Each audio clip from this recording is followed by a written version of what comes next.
Friends, ఈరోజు మనం ఎయిర్పోర్ట్లో జరిగిన ఒక ఇన్సిడెంట్ గురించి మాట్లాడుకుందాం.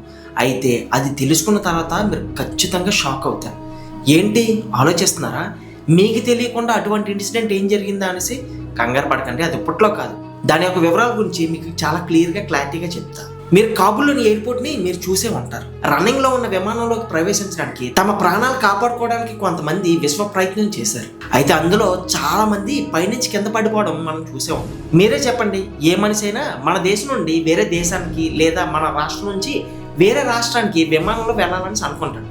అయితే విమానంలో కాకుండా విమానం పైన కూర్చొని లేదా విమానం కింద ఉన్న చక్రాల మీద కూర్చొని లేదా విమానానికి ఉండే కిటికీలు ఉంటాయి కదా, ఆ కిటికీలు పట్టుకొని వెళ్ళాలని ఏ మనిషి అని అనుకుంటాడా? సరే, అనుకోవడం గురించి పక్కన పెడితే మీరు అటువంటి సంఘటన ఎప్పుడైనా చూసారా? ఏంటి అసలు ఏం చెప్తున్నావు, ఏం మాట్లాడుతున్నావు అని అనుకుంటున్నారా? సరే, కంగారు పడకండి. దాని గురించి ఇప్పుడు నేను మీకు చాలా క్లియర్గా చెప్పబోతున్నాను. అసలు ఏం జరిగింది అనే దాని గురించి ఇప్పుడు క్లారిటీగా చెప్తా. కనుక ఈరోజు వీడియో చాలా ఇంట్రెస్ట్గా ఉండబోతుంది. కనుక వీడియోని ఎక్కడ స్కిప్ చేయకుండా పూర్తిగా చూసేసేయండి. అలానే ఫస్ట్ టైం కనుక మన ఛానల్ చూసినట్లయితే ఇప్పుడే మన ఛానల్ సబ్స్క్రైబ్ చేసుకొని పక్కన ఉన్న బెల్ ఐకాన్ కూడా ఆన్లో పెట్టుకోండి. మరి ఇంకెందుకు ఆలస్యం, let's start your today's episode. అసలు ఫస్ట్ ప్రశ్నకి ఆన్సర్ చూద్దాం. అసలు విమానం మీద కూర్చొని వెళ్ళడం అనేది ఒక మనిషికి అసలు సాధ్యమే కాదు. నిజం చెప్పాలంటే అది చాలా ప్రమాదభరితం కూడా. అయితే విమానం ఎగిరేటప్పుడు లోపల ఉన్న మనుషులు తప్ప విమానానికి బయట ప్రదేశం అంటే విమానం పైన కానీ కిందన కానీ కిటికీల దగ్గర కానీ ఎవరు కూడా బ్రతకడం అనేది కాదు కదా, వెళ్ళడం కూడా అసాధ్యం. ఎందుకు బ్రతకలేడు అంటే విమానం ఎగిరేటప్పుడు ఆ గాలి యొక్క శబ్దం, అలానే ఆ చక్రాల దగ్గర ఉండే శబ్దం విని మనిషి చెవులు లాంటి రక్తం వచ్చి అక్కడికక్కడే చనిపోతాడు. ఒకవేళ పొరపాటున అలా వెళ్ళినా కూడా మనిషి ఖచ్చితంగా దారి మధ్యలో కాదు కదా, గాల్లోకి వెళ్ళగానే ఖచ్చితంగా చనిపోతాడు. అయితే అలా వెళ్ళిన వారు కూడా ఉన్నారు. అయితే వారి గురించి ఇప్పుడు మనం చూద్దాం. అయితే ఇది 1986వ సంవత్సరంలో జరిగిన ఒక విషయం. పంజాబ్లో ఇద్దరు అన్నదమ్ములు ఉండేవారు. అందులో ఒక అతని పేరు ప్రదీప్, మరొక అతని పేరు విజయ్. అయితే వీరిద్దరిలో విజయ్ అన్నవాడు చిన్నవాడు. అతని వయసు కేవలం 19 సంవత్సరాలు మాత్రమే. అయితే అందులో పెద్దవాడు ప్రదీప్, అతని వయసు 23 సంవత్సరాలు. అయితే వీరి నాన్నగారు వ్యవసాయం చేసేవారు. ఏదో కారణం వల్ల వీరిద్దరూ భారత్ను వదిలి విదేశాలకు వెళ్ళాలనేసి నిర్ణయించుకున్నారు. అయితే చట్ట ప్రకారం వీసా తీసుకొని విదేశాలకు వెళ్ళడం వారికి సాధ్యం కాదు. దీనివల్ల వీరికి ఒక ఏజెంట్ దొరికాడు. అతను వీళ్ళతో ఏమన్నాడంటే, మీరు చట్ట ప్రకారం విదేశాలకు వెళ్ళడం అనేది అసలు సాధ్యమే కాదు, కనుక నేను మిమ్మల్ని సీక్రెట్గా పంపిస్తాను. అది ఎలా అంటే విమానంలో సామాన్లు పంపించే ప్రదేశానికి మిమ్మల్ని ముందుగా పంపించి అక్కడి నుంచి సీక్రెట్గా లండన్లో మిమ్మల్ని దింపుతామని చెప్పాడు. అయితే దీనికి వారిద్దరు కూడా ఒప్పుకున్నారు. అయితే ఏజెంట్ తర్వాత మాట మారుస్తూ ఎన్నో రోజులు గడిచినా కూడా వాళ్ళిద్దరిని లండన్కి పంపించలేకపోయాడు. దీంతో అన్నదమ్ములు ఇద్దరు చాలా నిరాశ చెందారు. కానీ వాళ్ళకేమో ఎలాగైనా సరే లండన్కి వెళ్ళాలని ఉంది. కానీ ఎలా వెళ్ళాలి? ఇక్కడే అసలు కథ అనేది మొదలవుతుంది. ఇక ఈ అన్నదమ్ములు ఇద్దరు గట్టిగా ఆలోచించారు. ఫైనల్లీ ఎవరి సహాయం తీసుకోకుండానే వారు సొంతంగానే లండన్కి వెళ్ళాలని చెప్పి గట్టిగా నిర్ణయించుకున్నారు. అయితే నిర్ణయం తర్వాత వారు పంజాబ్ నుండి ట్రైన్ ద్వారా ఢిల్లీకి చేరుకున్నారు. అయితే ఢిల్లీలో దిగ్గానే వారు నేరుగా ఇందిరాగాంధీ ఇంటర్నేషనల్ ఎయిర్పోర్ట్ దగ్గరికి వెళ్ళారు. అయితే వారు అక్కడ చాలా రోజుల పాటే అక్కడ తిరుగుతూ కనిపించారు. అయితే 1986వ సంవత్సరం సెప్టెంబర్ నెలలో అన్నదమ్ములిద్దరూ ఎంతో కొంత చదువుకున్నారు. కనుక ఇద్దరూ కలిసి ఎయిర్పోర్ట్ పరిశీలనలో తిరుగుతూ వారికి కావాల్సిన సమాచారం గురించి అక్కడ ఉన్నవారితో ఫ్రెండ్షిప్ చేసి వారికి అనుకున్న సమాచారాన్ని పూర్తిగా సేకరించారు. ఆ సమాచారం ఏమిటి అంటే లోపలికి వెళ్ళడానికి ఎన్ని దారులు ఉన్నాయి, ఎక్కడెక్కడ పోలీసులు ఉంటారు, ఎలా లోపలికి దొంగతనంగా ప్రవేశించవచ్చు అనే సమాచారాన్ని వారు పూర్తిగా సేకరించారు. అయితే మీ అందరికీ కూడా ఒక విషయం అనేది చాలా క్లారిటీగా తెలుసని నేను అనుకుంటున్నాను. ఏమిటి అంటే మనం మెయిన్ డోర్ నుంచి ఎట్టి పరిస్థితుల్లో కూడా దొంగతనంగా లోపలికి వెళ్ళలేమని. అయితే వీరిద్దరూ ఎయిర్పోర్ట్లో ఉన్న మొత్తం మైదానాన్ని నీట్గా పరిశీలించారు. వారికి ఒకటే అర్థమైంది, ఇది చాలా పెద్దదని. అన్ని వైపులా చూసినట్టయితే పెద్ద పెద్ద గోడలు ఉన్నాయి. కొన్ని ప్రదేశాలు అయితే నిర్మానుష్యంగా ఉన్నాయి. అయితే అక్కడ జనం పెద్దగా లేరు. కనుక సెప్టెంబర్ నుంచి అక్టోబర్ వరకు తిరిగిన తర్వాత ఎట్టకేలకు వారు లోపలికి వెళ్ళడానికి వారు ఒక ప్రదేశాన్ని కనుగొన్నారు. అయితే వారు అప్పటికే బ్రిటన్ నుంచి లండన్కి వెళ్ళే విమానాల వివరాలని వారి సమాచారాన్ని పూర్తిగా సేకరించి పెట్టుకున్నారు. మొత్తానికి అన్నదమ్ములు ఇద్దరు ఎట్టకేలకు లోపలికి ప్రవేశించి రన్వే వరకు చేరుకున్నారు. అయితే విమానం టేకాఫ్ కావడానికి ముందు కొంచెం సేపు అక్కడే ఉంటుంది. అయితే అన్నదమ్ములు ఇద్దరు అక్కడ సెక్యూరిటీ వాళ్ళ కళ్ళు కప్పి విమానం ల్యాండింగ్ గేర్లోకి వెళ్ళి కూర్చున్నారు. అయితే అది సహజంగా పెద్దగా ఉంటుంది. మీరు ఇక్కడ చూడవచ్చు, అక్కడ ఒక మనిషి కూర్చోడానికి తగ్గట్టుగా ప్లేస్ ఉంటుంది. అయితే ఇద్దరు అన్నదమ్ములు 2 ప్రదేశాల్లో సేమ్ ఒకలానే కూర్చొని ఉన్నారు.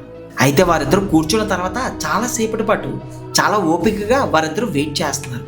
ఎందుకోసం అంటే అందులో ఒకటి విమానంలో సామాన్లు ఎక్కించే వరకు, అలానే రెండో విషయం ఏమిటంటే విమానంలోకి ప్రయాణికులందరూ ఎక్కే వరకు. అయితే 23 ఏళ్ళ 19 ఏళ్ళ సంవత్సరాల యువకులిద్దరూ అసలు లండన్ వెళ్తారా, వెళ్తే ఎలాంటి పరిస్థితుల్లో వెళ్తారు అన్న విషయాల గురించి మాత్రం అప్పుడు వారిద్దరికీ ఏమీ తెలియదు. అయితే కొంచెం సేపటి తర్వాత విమానం టేక్ ఆఫ్ తీసుకుంది. ఆ విమానం గాల్లోకి ఎగిరిన తర్వాత చక్రాలు ముడుచుకుంటాయి. అది చాలా డేంజర్ సిచ్యువేషన్. విమానం ఒక లెవెల్కి ఎగిరిన తర్వాత టెంపరేచర్తో పాటు గాలిని భరించడం కూడా చాలా కష్టమవుతుంది. ఎందుకంటే విమానం అనేది సుమారు 800 నుంచి 900 కిలోమీటర్ల వేగంతో వెళ్తూ ఉంటుంది. దీనివల్ల వచ్చే గాలిలో చెవుల్లో ఉన్న కర్ణబేర్ని దెబ్బతీస్తుంది. అయితే ఇద్దరు అన్నదమ్ములు విమానం గాల్లో ఎగరగానే ఒక్కసారిగా భయపడ్డారు. పరిస్థితి చాలా భయంకరంగా ఉంది. నిదానంగా విమానం 1100 మీటర్ల ఎత్తు వరకు చేరుకుంది.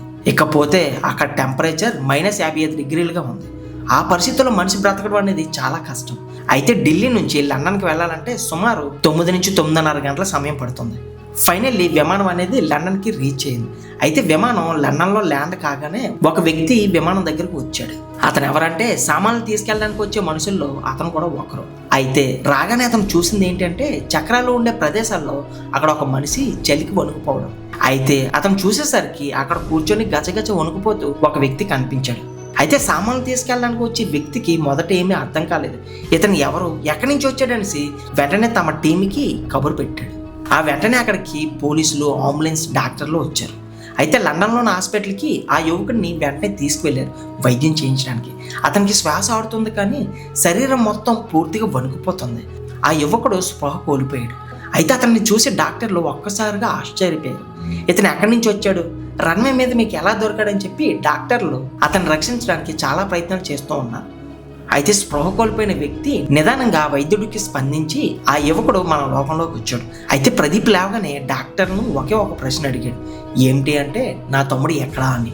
అయితే ఇక్కడ మనం తెలుసుకోవాల్సిన విషయం ఏమిటి అంటే, ఆ రోజు దొరికింది ప్రదీప్ ఒకడే, విజయ్ కాదు. దీంతో అది విన్న డాక్టర్లు ఒక్కసారిగా ఆశ్చర్యపోయారు. అసలు ఇతను ఎవరి గురించి అడుగుతున్నాడా అని చెప్పి ఆలోచించడం మొదలుపెట్టారు. అయితే డాక్టర్లు పోలీసుని పిలిపించారు. పోలీసులు వచ్చిన తర్వాత అసలు ఏం జరిగిందో తెలుసుకున్నారు. ప్రదీప్ ఆకుండా వారితో మాట్లాడుతూ ఉన్నాడు.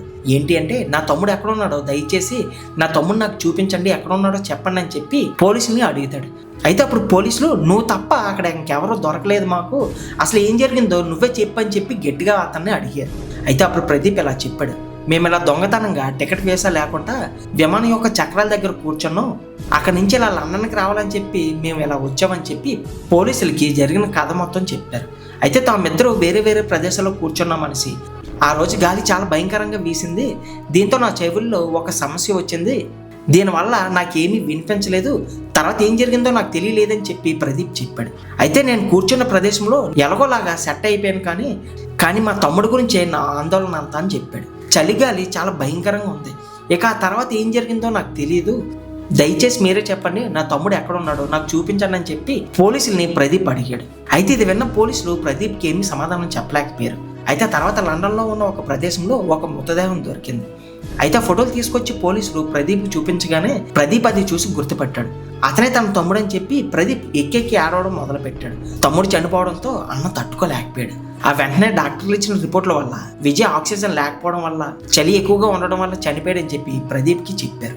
అయితే ఇదంతా విన్న తర్వాత కూడా ప్రదీప్ చెప్పింది ఎవరూ నమ్మలేకపోయారు. ఇది నమ్మశక్యంగా లేదు. కానీ కొంతమంది రీసెర్చ్ చేసి ప్రదీప్ ఎలా బ్రతికాడో ఆశ్చర్యకరమే, ఏదో అదృష్టవశాత్తు అతను బతికి బయటపడ్డాడని చెప్పి వారు చెప్పారు. రీసెర్చ్ చేసిన టీంకి ప్రదీప్ బ్రతకడం ఒక అద్భుతం. అయితే ఈ అద్భుతానికి 3 కారణాలు ఉన్నాయి. అందులో మొదటి కారణం, ఈ విపరీతమైన పరిస్థితుల్లో ప్రదీప్ శరీరం స్పందించలేదు. భయంకరమైన పరిస్థితులకు ప్రదీప్ శరీరం అలవాటు పడిపోయింది. కారణం ప్రదీప్ దగ్గర ఉన్న విల్ పవర్. మూడో కారణం అతని బాడీ ఫిట్నెస్. ఏదనేది అద్భుతమే అనేసి తేల్చి చెప్పారు డాక్టర్లు. దాని తర్వాత లండన్ కోర్ట్ ప్రదీప్ మీద విచారణ కొనసాగించింది. అయితే 28 సంవత్సరాల తర్వాత లండన్ కోర్ట్ ప్రదీప్ని క్షమించి లండన్లోనే పౌరసత్వం కల్పించింది. ఇప్పుడు ప్రస్తుతం ప్రదీప్ లండన్లోనే తన భార్య బిడ్డలతో ఉంటున్నాడు. లండన్లోని ఎయిర్పోర్ట్లోనే అతను ఒక చిన్న ఉద్యోగం కూడా చేసుకుంటూ ఉంటున్నాడు.